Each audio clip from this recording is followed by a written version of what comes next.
What's going on, everyone, and welcome back to this week's episode, Super Bowl Sundays episode of Outside the Arena with Mac and Griff. I'm Griffin Senek, joined by my co-host Mac Rommel, and we are super pumped to bring you this episode, the last week of the NFL season. I can't believe we're saying that. It feels like yesterday, but this podcast has been really driven by the NFL and games and weekly updates. So it's going to be a bit of a different content from after the Super Bowl on. We're going to figure it out. We're going to get a lot of good stuff as baseball starts. We'll talk more basketball, have a lot more guests. We're going to get back to having guests on 100%. Some great guests we have lined up in the future.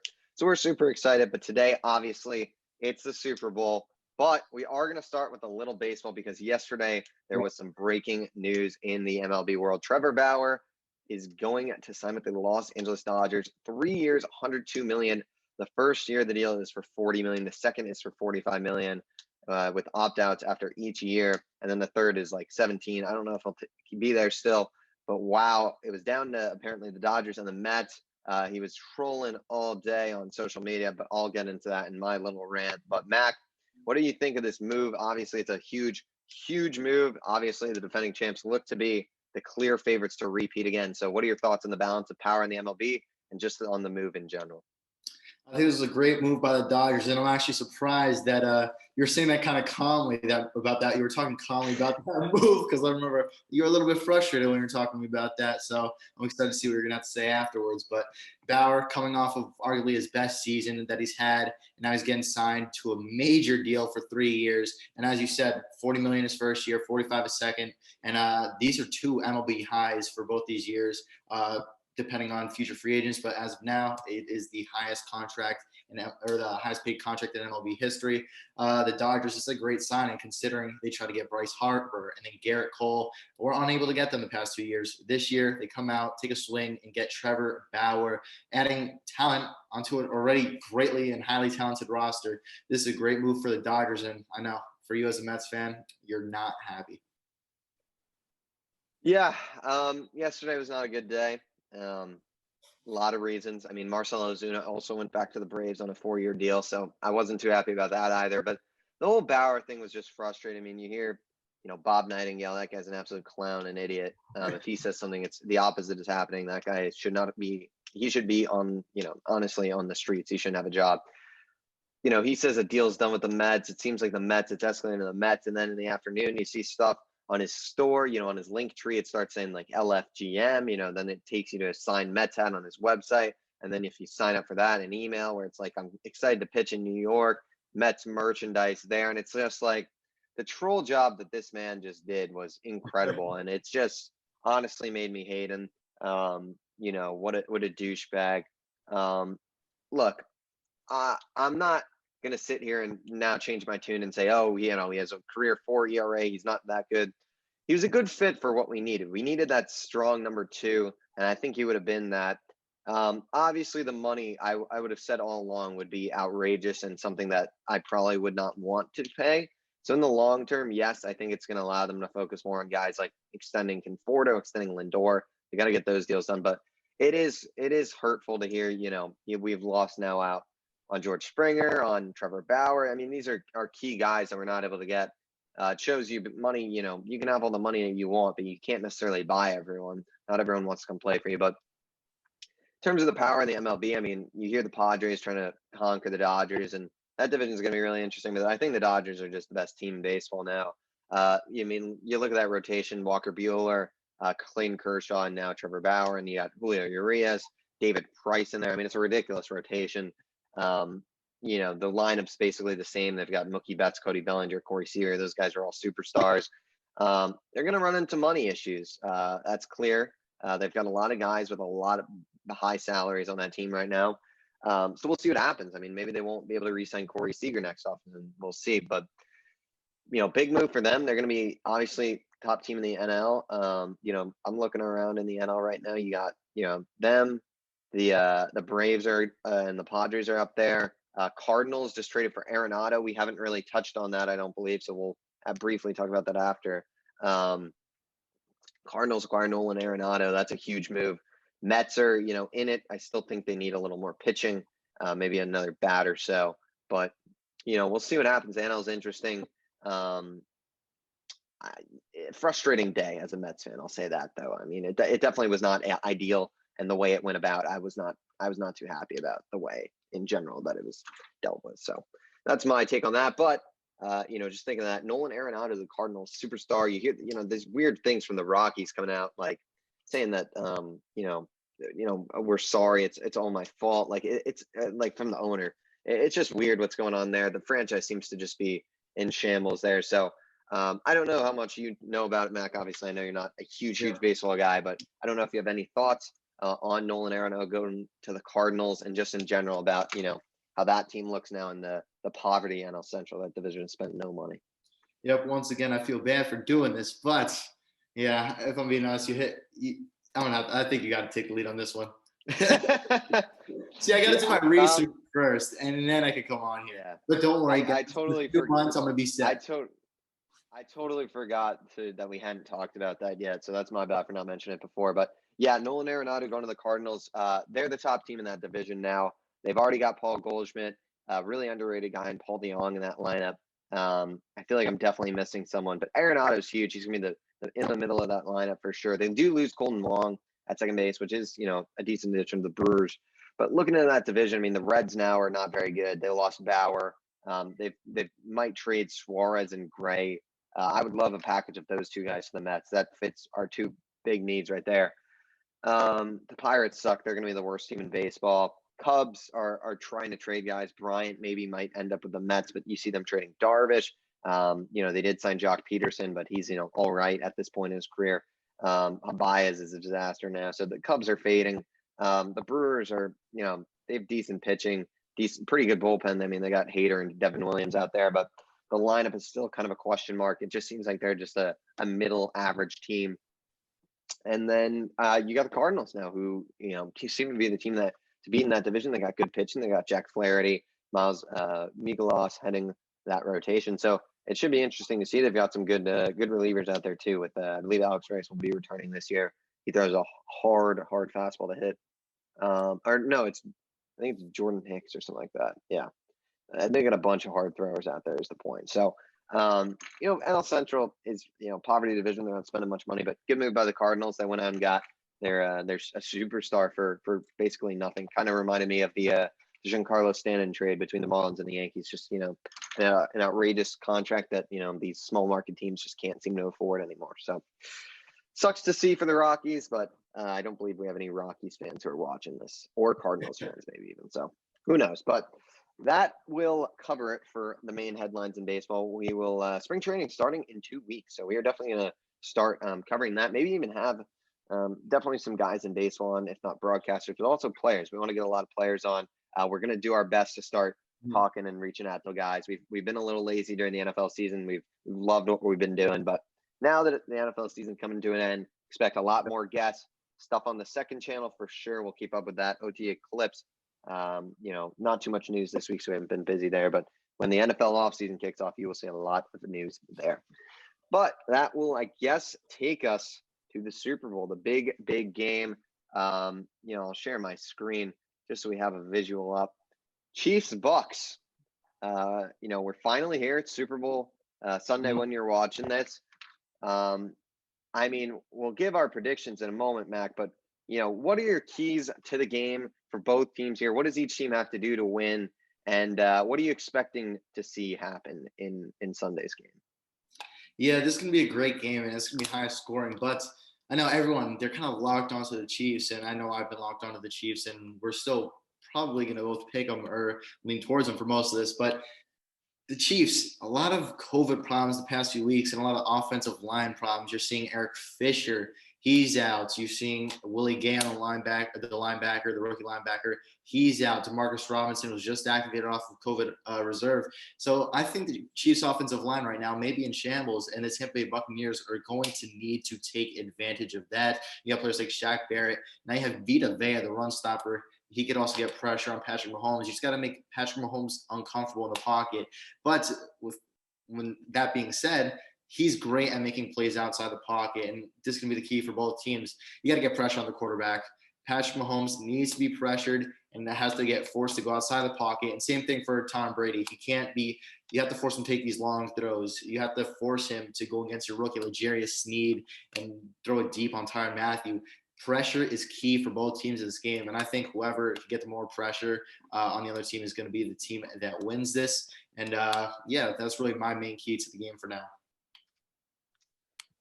I think on the Chiefs side of the ball, it's just do what you did when they played earlier. Just be dominant in the passing game. If you can do that, you're going to be in a good spot to win this football game. It's hard to keep up with that offense, but you got to remember the Buccaneers defense is a very good defense. This Buccaneers defense has made Aaron Rodgers, look uncomfortable 2 times. Obviously, Pat Mahomes was not uncomfortable, nor was Tyreek Hill in their matchup earlier in the season, but they're going to have their adjustments. They're not going to let that happen again. You're not going to see Tyreek Hill go for 300 yards again.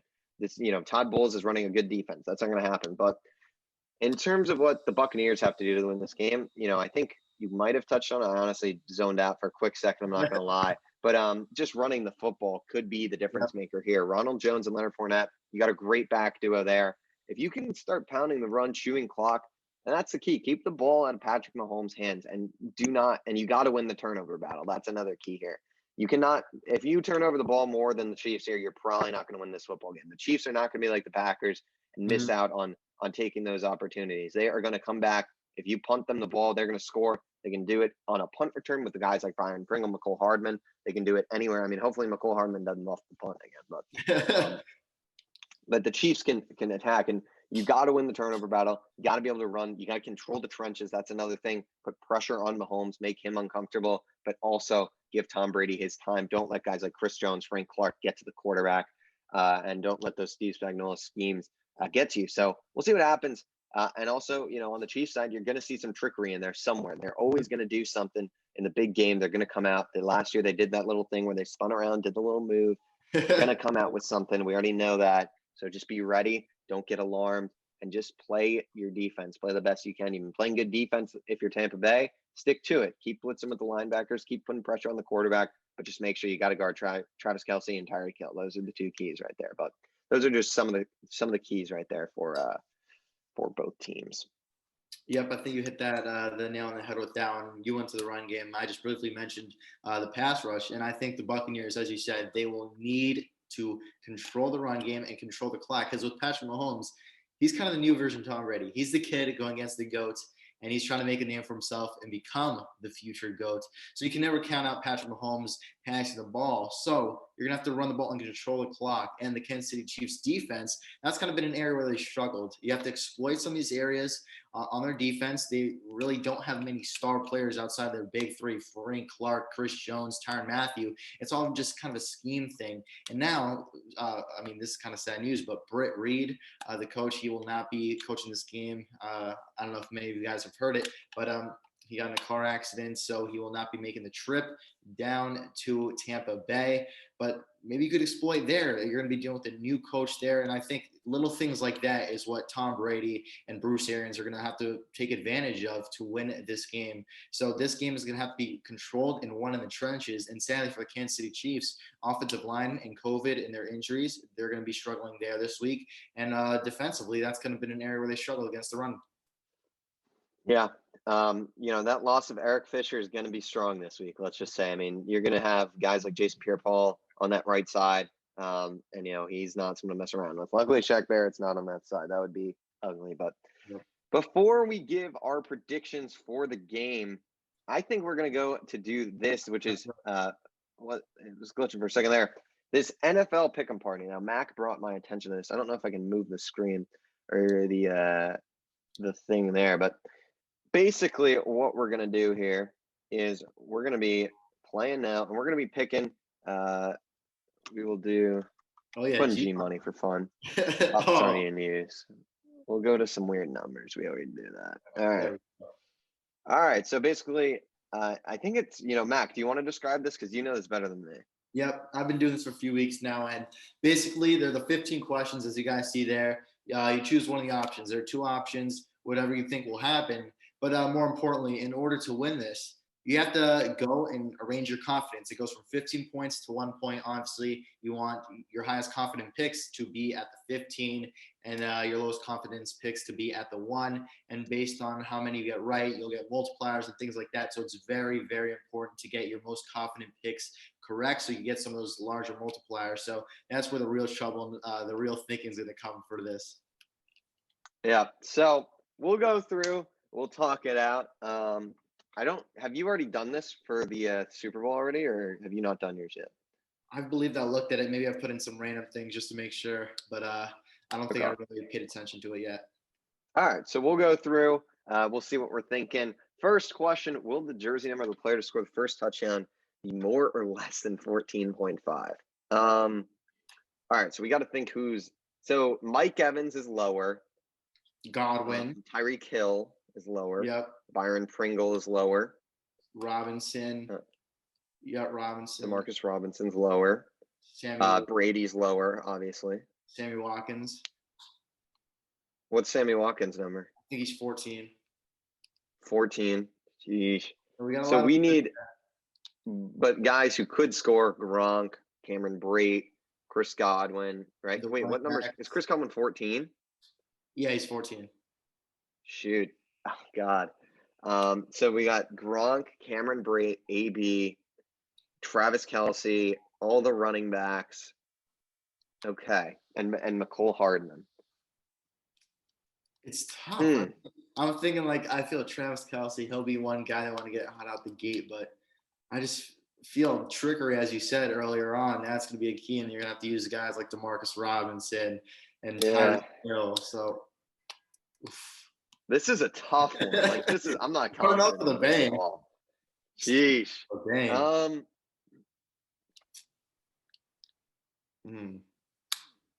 I mean, if it's a rushing, I feel like our best bet is to pick more, because if either of these teams rush the football for a touchdown, it'll be good.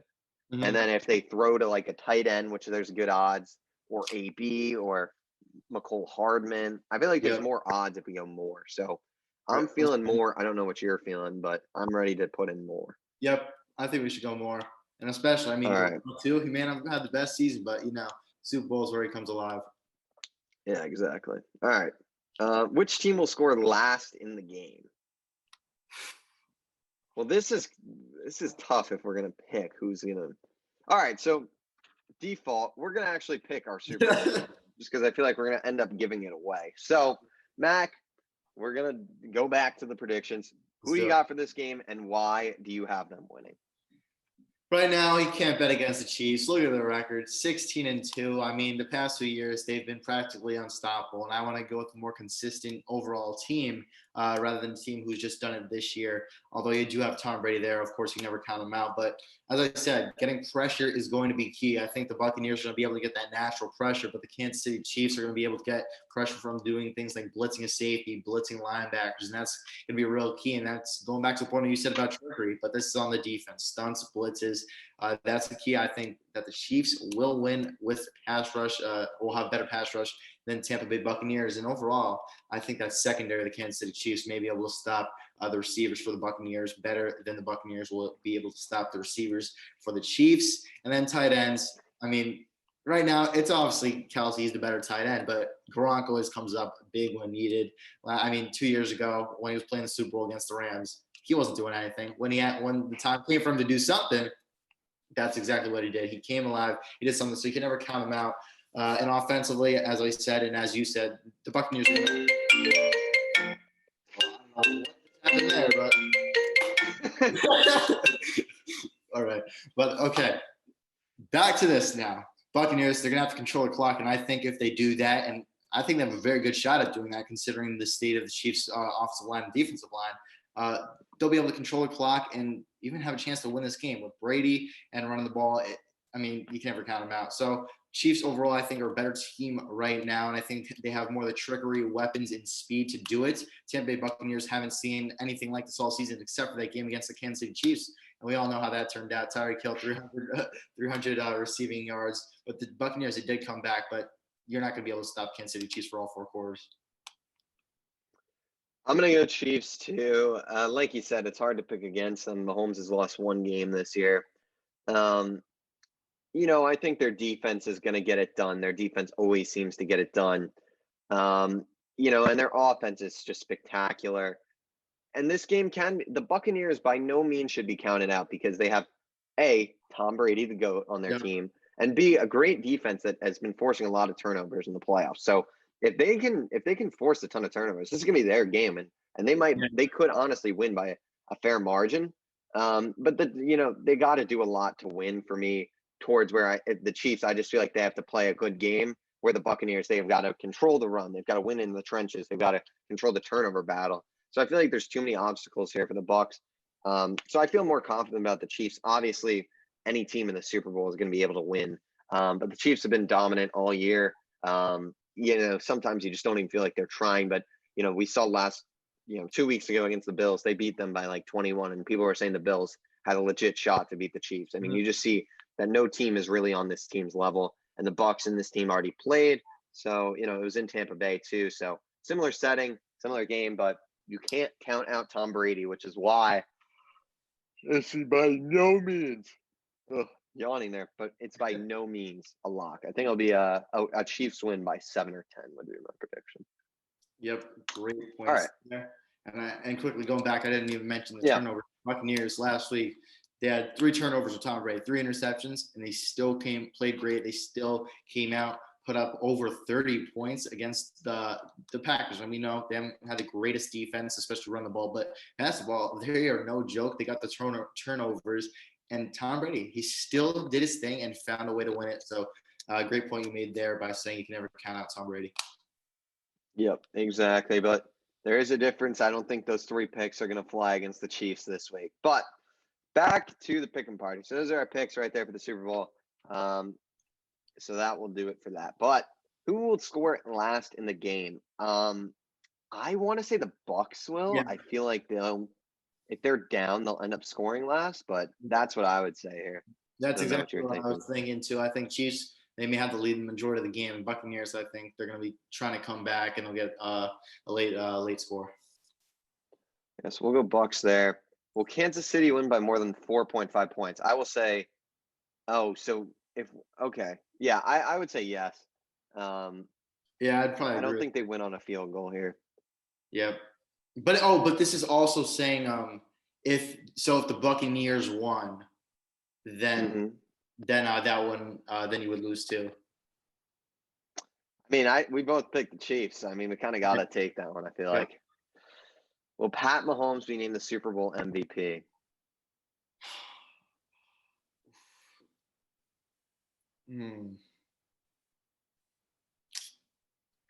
Do we? Oh, this is a tough one. I mean, to me, it's between Kelsey or Mahomes. Yeah. But that's tough. I mean, if we say no, right, and the Bucs, I mean, I guess we have to get everything right to win. So, yeah. I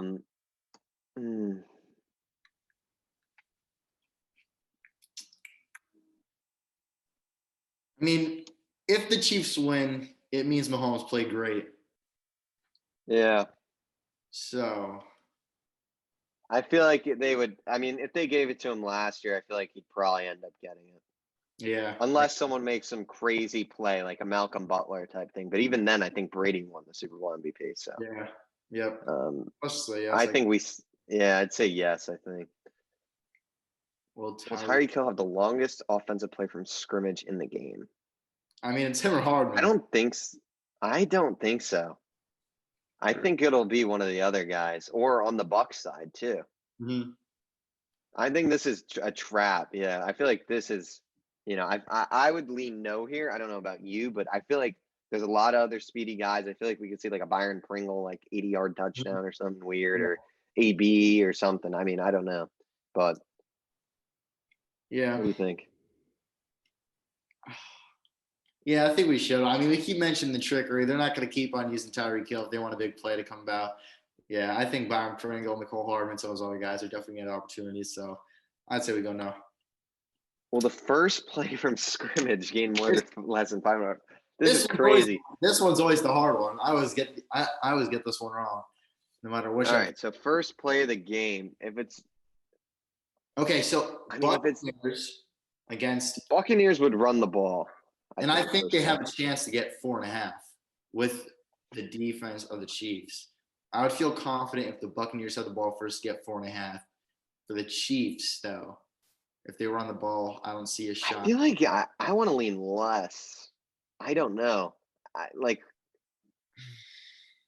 This is these are tough, man. Sheesh. Whoever wins this is crazy. 4.5. And it keeps dropping every week, too. It was 6.5, then 5.5, and now it's 4.5. Really? Yeah. This is a tough one.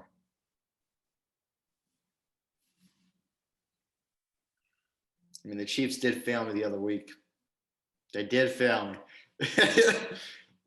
I want to lean less, but I feel like I don't think either of these teams are just going to get Bucks rushing D is good.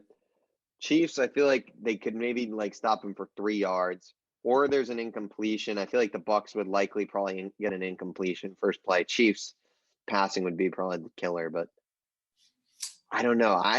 I'm leaning less, but I don't know what you're thinking. It's tough, but let's just stick with less. I don't want to contradict anything here for this one. Well, Gronk, yes, he will catch a pass in the first Tom quarter. Brady, Gronk, Super Bowl, no doubt. Yeah. Will Chris Godwin or Mike Evans catch a pass of more than 10 yards first? This one got me too the other week. It was the same thing. I put Godwin, but thank God I had this as my least confident one.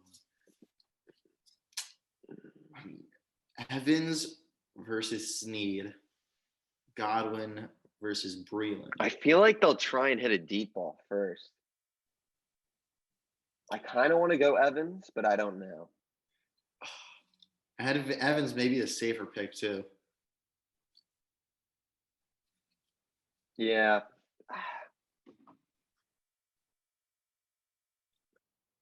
I think we'll go Evans. We can always come back and change it, but let's go Evans. Well, Travis Kelce gained 117 or more yards receiving and break Gronk's didn't mean to do that. Record in a Super Bowl. I don't think so. That's a lot. 54 Super Bowl. Success. One person's got 117. I don't know if we can switch that now. Yeah. Will there be a successful 2-point conversion? That's easier to say no than anything. Yeah. Tom Brady's averaged 28 completions, 315 yards, and 2 total TDs in his 9 Super Bowls. Will he at least achieve 2 of these 3 stat categories? I'd say yes. I think he'll get 2 TDs, and I don't think he'll get completions though. I think he'll get. I actually don't know. I think he'll get 1. 2 touchdowns no matter what, and I think he'll get 1 of the 28 completions or 315. I don't think he'll get 1 of them, but. I mean, we saw what was the other week against the Saints though? Didn't he drop a terrible 180 and how many completions? Let's see what Tom's averaging for completions. I believe he had 8 games this season of over 300 yards. So. I mean, he's likely to, but. Or we should go back and check his game versus the. Last week was 280, 199, 381. Falcons. Okay. 399. 348. Yeah, let's check this Chiefs game. 20. Yeah, we got to bet the over on that. Yeah. That's going to be a yes. What did Kelce get receiving yards this game? I think 80-something. He got 82. Yeah. He's not going to get 117. Will there be a score after the 2-minute warning of the first half? Yes, I would say so. At least a field goal. These are high scoring. Will there be more or less than 28.5 points scored in the first half? 14. So you got to go 17-14 is probably what you're looking at least, to get that. I would say less. I don't know. That's a tough one. It is. I mean, less does seem safer, but I don't know why when I think of last time in this game, it was 27. Yeah. I mean, the Bucks put up 21 against the Packers. And then the Chiefs obviously put up 21 against the Bills. So It may be that's 42. an over for honestly. I mean, these two teams, I think, yeah. I'd say, yeah. Let's go more. I feel like it might be under, but screw it. We'll go more. Will Pat Mahomes or Tom Brady throw 2 TDs first? Mahomes. I think it'll be Mahomes because Brady, there's a more chance that Rojo or Fournette gets a touchdown than like Clyde. Yep. That's it. Will the largest lead in the game be more or less than 13.5 points? Oh, whoa. What are we doing here? Less. Okay. That's got to be. Less? What do you think? Yeah. I mean, a 2-touchdown lead, I could see it if like I honestly think it might be more because think about it. I feel like the Chiefs could be up like 7 at the half. They get the ball back and then they're up 7 again. That is, yeah. But I mean, I guess it's more likely to be less. But I feel like also like, what if one team just comes out, scores a touchdown, then they punt, and then it's another touchdown? Like, even if it's as simple as that. I'm gonna go more here. Pat Mahomes passer rating. Okay, we need to do research on this. It's got to be at least like 103, at least. Pat Mahomes stats. Do they have each game? Yeah. Rating 123.90. What was his rating against Tampa? 124.7. So, he's not going to drop like a 144. I don't think he'll drop like 133. No. I think it'll be like I'm liking like a 117 or something like that. 117. Or like a 119, something like that. Yeah. 17.6.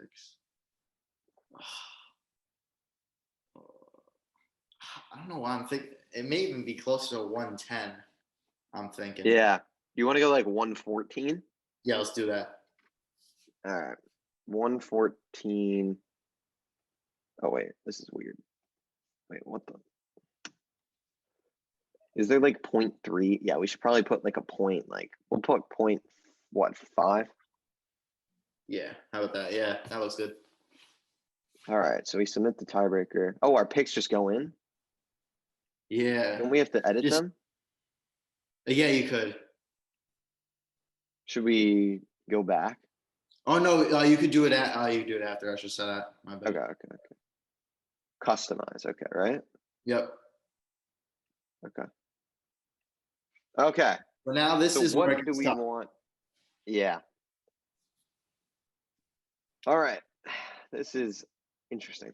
All right. So, I mean, if anyone's listening on audio, I apologize. It's probably going to be a tough one for you to understand. Yeah. But all right. So, most confident to least confident. What are we most confident in? I think. I don't know why I'm thinking of Brady. This one? I'm thinking that could be up there. Yeah, so let's put it up there. The jersey number is going to be low. I mean, the Tom Brady or Pat Mahomes one. 2-point conversion, I kind of like up there too. Yeah. Maybe in the middle, like a 10. This is tough. Get the 2 touchdowns first, maybe. Yeah. Jersey number needs to go down low. Score after the 2-minute, I feel like I'm actually pretty confident. Yeah. Will Kansas City win by more than 4.5 points? Gronk catching a pass. Do we feel confident? That's like in the middle. Yeah. God, I feel like Kelsey I'm feeling pretty good on. Yeah, same. I mean, no doubt. More or less. Honestly, I might put jersey number least. Mm-hmm. Or what do we think? Maybe the scrimmage yards? Yeah. Yeah. And then jersey number. And then largest lead. And then not Godwin Evans. Maybe Kansas City. We're going to edit this. Tyreek Hill. I mean, I feel pretty good about that. Pat Mahomes, Super Bowl MVP, maybe. Mm-hmm. Right there. Godwin, Gronk up there. I think from 15 to 9, I think that's pretty good. That's pretty solid. Completions, touchdowns, score after the 2-minute. Team will score last. Bucks. Yeah, I think Be a that successful two. Bucks are gonna win. I think they'll either win it with the last drive or they'll try and come back and score on the last drive. Will there be a successful? Well, if the Bucks win, we're screwed. So, will there be a successful 2-point? No. Kelsey, no. Gronk catching a pass, yes. Tyreek Hill having the longest play, no. Gronk or Evans or Godwin. Pat Mahomes Super Bowl MVP. I don't hate the order right now, honestly. Yeah. Yeah. All right, should we submit that in? I think I like it. We can always come All back. right. Yeah, we can always figure it out later. All right, so that is gonna do it for that. But before we end today's episode, big trade talks in the NFL. So that's going to do it for the Super Bowl coverage.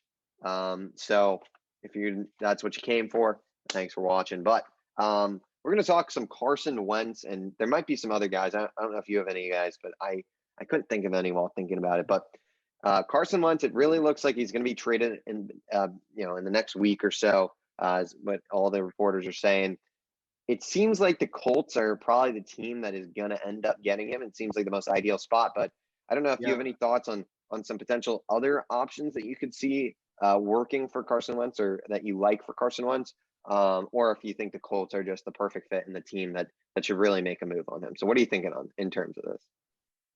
As you said, Colts, obviously, great team, perfect fit. That's really who developed Frank Reich, that is. He was the one who developed Carson Wentz when he was having his great seasons. He was the offensive coordinator there, of course, and then he went now the head coach of the Indianapolis Colts. So obviously that's a great natural fit, and I think if there's anyone in the league that'll be able to bring Carson back to his potential MVP form, I think it'll be Frank Reich. But it's really all depending on the Eagles now. I don't think they're really caring about Carson Wentz, where he'll fit or where he will want to go. They want the most trade value for him, especially considering they don't want to trade him. But the Colts, of course, they're going to be deep contenders for that. They have a late first round pick that they could offer, as that's exactly what the Eagles want. But then there's also teams like the Chicago Bears, and that's a team who I'm also looking at, who also have expressed great interest into Wentz, and they also do have a late first round pick as well. Actually, am I messing that up? No, they do have. I think it's like 20 or something like that. The Colts, The Bears.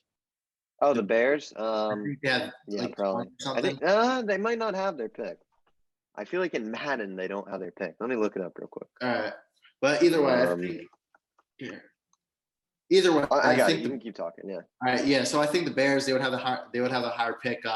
Either way. So Bears, they got to make a move for Wentz. If you want your team to get back to a great level, Mitch Trubisky, Nick Foles are not going to do it. And I don't know how you're going to be trusting any quarterbacks there late in the first round if you do have your pick there. So it's always better to go with a reliable player. Although Carson Wentz, he has not been great. Of course, this past year got bench for Hurts, but he has that potential, and you would be bringing him into a great receiver room. That is, if you keep Allen Robinson, you're obviously going to have Darnell Mooney. You're going to have a good offensive line. You're going to have a good running back. And I think the situation overall would be better for Wentz there. But if you want to bring the most of his talent and try to return to his MVP form, I think the Colts will be the right fit for him. Yeah, so I checked. The Bears are picking 20th, like you said, so you're correct on that. Yeah, I think the Colts just make too much sense. Like you said, that connection with Frank Reich just seems to be kind of the perfect option for him. As well as, they're in need of a quarterback. Obviously, Philip Rivers retired. Fits their scheme of the type of quarterback that they're tired. Type of quarterback that they're looking for. They're not really a team with a scrambler type quarterback. They're more with a guy who's in the pocket doing his thing there. So Wentz looks to fit. And this team's not afraid to trade first-round picks, obviously. I saw that last year with DeForest Buckner, which was a fantastic trade for them. They're not regretting that. So, the Colts are in a really good spot. They're in terms of, line, offensive and defensive. They have fantastic young players. They do so good in the draft each year. They drafted Jonathan Taylor, Michael Pittman. Those guys are well on their way to stardom potentially. So, if the Colts do trade him, I think that wide receiver room could still use a little work this offseason. That's another spot where I'm not sold on for the Colts. But otherwise, team's pretty good. Maybe cornerback too, but they've got some good guys. So Colts are in a really good spot. And I think the Wentz trade is the right move, although there are some question marks. And in terms of other trades for him, it's hard for me to see another team taking the exact chance on him and giving up a first for Carson Wentz. Like I wouldn't see the Niners considering Wentz over Jimmy G. That just doesn't make any sense. Like teams like that are looking for quarterbacks. I mean, they're not going to trade for like the Texans. Like that's not going to happen. The Jets aren't going to be interested. Um, I honestly don't think there's too many options for Carson Wentz for what the Eagles are seeking. I mean, the Bears, like you said, are kind of a good team, but I just don't think I just don't think that's the right fit personally. I don't think Carson would do too well there in that system. So I think the Colts are kind of the perfect fit. It just has seemed like that way from all along. And it's weird thinking of him on another team. It really is. He Yeah. really seemed like that face of the franchise for a while, and to see them so quickly move on is it's really crazy to me. But clearly a new era in Philadelphia. Clearly the Jalen Hurts era.